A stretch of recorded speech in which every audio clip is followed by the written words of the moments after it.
সবকিছু আমি একটি বিখ্যাত স্ট্রিট ফুড সেন্টে খেয়েছি চীনে, তাই আজ আমরা সিচুয়ান চীন ছিল এবং তারা লাঠি গরম পাত্র আছে।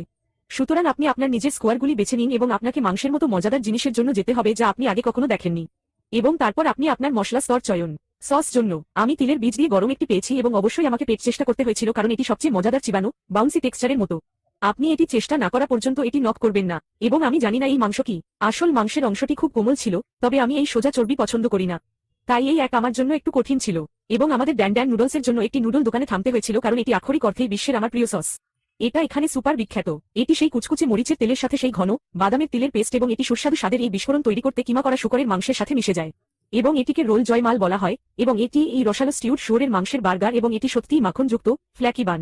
এটা খুবই ভালো এবং আমি আক্ষরিক অর্থেই বছরের পর বছর টঙ্কুলু পাইনি।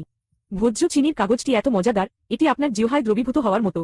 এবং এটি সম্ভবত সবচেয়ে রসালো স্ট্রবেরি যা আমি আক্ষরিক অর্থে আমার মুখে রেখেছি।